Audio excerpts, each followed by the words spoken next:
del suicidio de la humanidad, porque se empobrece a la inmensa mayoría de la población, se concentra la riqueza en unas cuantas manos y se dice que este es el único esquema posible en el mundo. No tiene vergüenza Zambrano de Cemex, que es uno de los grandes evasores, paga entre 1.5 y 2% de impuestos sobre el producto de la renta, y decir que todavía hay que bajar más los salarios cuando hay gente que gana $1 al día o gente que gana $2 al día. El salario mínimo anda como en 1.800 pesos mensuales, es una verdadera miseria. Entonces no puede seguir con ese esquema de explotación. Por eso vuelvo a plantearles, de verdad deben leer el de Política del Rebelde de Michel Onfray, les va a arrojar mucha luz sobre este tipo de cosas, y claro que se pueden hacer de otra manera las cosas. El Fondo Monetario Internacional y el Banco Mundial vienen imponiendo las políticas económicas que han dicho que van a sacar a los países de la pobreza, y lo único que han hecho es agudizar aún más la pobreza. No, cuando se hizo el Tratado de Libre Comercio nos dijeron que nos iba a ir muy bien, que íbamos a ser un país poderosísimo, casi hasta nos dijeron que nos íbamos a volver rubios y de ojos azules si hacíamos el tratado con Estados Unidos, ¿no? Y lo único que han hecho es desmantelar la planta productiva, todas las privatizaciones, porque han dicho que lo público no sirve y que es lo privado. Qué bueno han traído las privatizaciones. Ferrocarriles no existen, los bancos en manos de bancos extranjeros, y les damos 800,000 millones de pesos de subsidio, además de las afores, del ahorro de los trabajadores, además de los instrumentos gubernamentales. ¿Han bajado las tasas de interés? No. ¿Han bajado las tasas de intermediación? No. ¿Apoyan la actividad productiva del campo y la ciudad? No. ¿Qué hacen los bancos? Además de llenarse de dinero, no hacen absolutamente nada. Se privatizó Teléfonos de México, es un monopolio que ha creado al hombre más rico del mundo.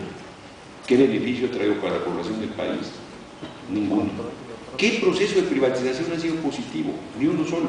Y ahora, como aquí lo comentan, están avanzando en ir desmantelando las escuelas públicas para que sean las escuelas privadas, paguen los que quieran educación superior. La inmensa mayoría de la educación de pésima calidad, porque la mayoría de las escuelas privadas son malísimas. La mayoría son escuelas patito, como les decimos, ¿no? Son unas pocas las que tienen un nivel de inversión y de prestigio importante. La inmensa mayoría no tienen ni calidad ni de lejos de la que se tiene en las escuelas públicas, y han venido desmantelando los planes de estudio. Entonces sí se puede plantear de otra manera el rumbo económico del país, porque se olvida un asunto fundamental: la riqueza se produce con trabajo, no se produce de otra manera. Ustedes ponen aquí un maletín con $1 millón y no produce nada, se hace polvo ahí o se lo lleva alguien, ¿no? Algún panista que va pasando por aquí, ¿no? La riqueza se produce solo con trabajo, no hay otra manera de producir riqueza. O un panista y un priista juntos, que son más peligrosos todavía, ¿no? Entonces sí se plantea. Por cierto, Andrés Manuel no se plantea un cambio de modelo económico, ¿eh?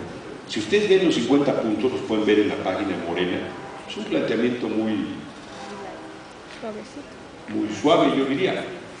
Lo más que plantea es que paguen impuestos los que no pagan. Plantea en términos generales manejar los mismos elementos. Yo sí creo que hay que hacer una profunda transformación en materia económica, en materia política y en materia social. Se requiere un esquema igualitario, justo, libertario, que dé oportunidades para todo el mundo. No puede seguirse concentrando la riqueza en unas cuantas manos frente a la mayoría. Pero en el caso nuestro, Ramírez de la O, que es un economista prestigiado, es el que está asesorando a Andrés Manuel en estos temas. De hecho, fue el que hace 8 días en el Auditorio Nacional presentó la propuesta en la parte económica, y la pueden ver ahí en la página del Movimiento de Regeneración Nacional. Yo solo planteo un ejemplo de cómo está de mal las cosas. Fíjense, el salario de 1976, el salario mínimo, ¿saben cuál sería la cantidad proyectada a esta fecha? Porque me comentaba un compañero joven que colabora conmigo, Manuel, que cuando yo pongo este ejemplo, pues a la gente no le dice nada, porque ustedes no vivieron la época de contratos colectivos, de un salario mínimo que era más o menos, permitía para que la familia pudiera comer 3 veces al día, bien, tuviera cubierto lo básico, tuerto, chueco, derecho. El salario mínimo de 1976 proyectado al día de hoy sería de 10,000 pesos mensuales.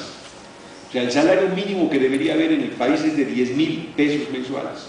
Y además es que va a ser inflacionario. O sea que los pobres se sigan empobreciendo, es lo que dicen, que no hay otro camino y que no pueden recibir una parte mayor de la riqueza. Pues yo en Suecia no los veo con muchas presiones inflacionarias, ¿no? O en otros países que tienen un equilibrio mayor.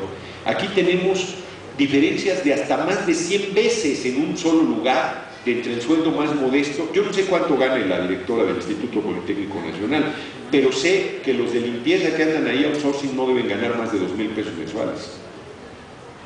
Es una desvergüenza. Si ella gana 100,000, si gana 150,000, si gana no sé cuánto, me parece un despropósito. Que el trabajador más humilde gane 2,000 pesos y que el funcionario de más nivel gane 100 veces más. Eso tiene que modificarse. Eso no tiene nada que ver con presiones inflacionarias, sino tiene que ver con un grupo cada vez más pequeño de privilegiados frente a la mayoría empobrecidos. Luego, sobre el presupuesto participativo en las colonias, no es un presupuesto participativo, yo creo que son procesos muy corporativos que están haciendo en los gobiernos de la ciudad mal, ¿no? Dejando de fuera a la mayoría de la población en las decisiones, y creo que son también cosas que tenemos que modificar. Yo, si llego primero a la candidatura y luego a jefe de gobierno, esas cosas sí voy a generar que haya verdadera participación de la gente y que no sean los grupitos que tienen el control de las colonias los que decidan sobre la manera de gastar el dinero público en esas colonias. Porque hay mucho de simulación en todos los niveles, en todos los lugares. Sobre todo a nivel nacional, la Suprema Corte de Justicia es la Suprema Corte de Injusticia. Ya dije aquí, uno de los zampones más peligrosos es el secretario de Seguridad Pública, que es García Luna, ¿no? Calderón vinculado al narco, lo ligo con la tercera pregunta. ¿Cómo puede resolver el problema del narco si quien está en la presidencia de la República, que se la robó además, está vinculado al narco, al grupo del Chapo? 1.6 del 100% de los detenidos pertenece al grupo del Chapo. ¿Cómo va a ser que esté combatiendo a todos y solo haya detenido al 1.6% del grupo del Chapo? Ese es parte del problema, que el gobierno está vinculado a uno de los grupos mafiosos. ¿Cómo combates al narco? Yo ahí les recomiendo, además del libro de Anabel Hernández, un libro de Roberto Saviano que se llama Gomorra, y que explica cómo en Italia el narco, las mafias tienen el control de la economía legal. Fíjense lo que les estoy diciendo. El narco en Italia, su principal ingreso es por la economía legal. Construyeron el tren rápido del sur de Italia, tienen las cementeras, tienen centros turísticos, tienen zonas hoteleras, tienen la ropa de marca. El vestido con el que apareció hace 2 años una actriz muy importante ahí en la entrega de los Óscares fue hecho por los grupos del narco ahí en Italia. O sea, tienen el control de todo la actividad económica. Imagínense si no en México van a tener los grupos mafiosos el control de la economía legal. Yo sostengo, hablamos mucho de los políticos, pero los empresarios más encumbrados de este país, estoy seguro que están vinculados al narco. No pueden hacer esas fortunas sin estar vinculados al narco, no solo el lavado de dinero, sino a estas alturas creo, me atrevo a afirmar, que para el ciclo de reproducción del capital requiere el dinero del narco, y por eso en Estados Unidos no se combate al narco, y por eso es el país de mayor consumo de droga del mundo, porque el dinero se utiliza para el círculo de desarrollo del capital. Entonces es un problema mayor el que estamos enfrentando ahí, y para resolverlo de entrada tienes que hacer al narco chiquito. No es militarmente desde mi punto de vista como lo vas a derrotar, sino lo vas a derrotar en el plano económico, generando empleo bien pagado, educación para todos, salud para todos, alimentación para todos, vivienda para todos. Entonces le quitas a sectores muy importantes del narco que de otra manera solo tienen esa opción. Vieron al gobernador de Chihuahua diciendo que los niños y los jóvenes que no tienen acceso a educación no deberían estar en el ejército, o de la joroba, deberían mandarlo a él al ejército. O sea, ¿cómo se atreve a decir semejante tontería cuando lo que se requiere es generarle condiciones de educación y de desarrollo a la gente, ¿no? Entonces nosotros eso haríamos con el narco, debilitarlo en la parte económica para poderlo retar en la parte militar. Si no, sucede lo que está pasando en el país. Sobre el reglamento aquí privatizador, pues miren, nosotros la única manera en que podemos ayudar es con solidaridad, porque si los estudiantes del Politécnico les están pasando encima y se dejan, pues ahora sí que, como dicen ustedes mismos, ni cómo ayudarlos. O sea, tiene que levantarse un movimiento estudiantil. Se han tardado, se han tardado. Miren, permitimos todo tipo de atropellos, y los permitimos.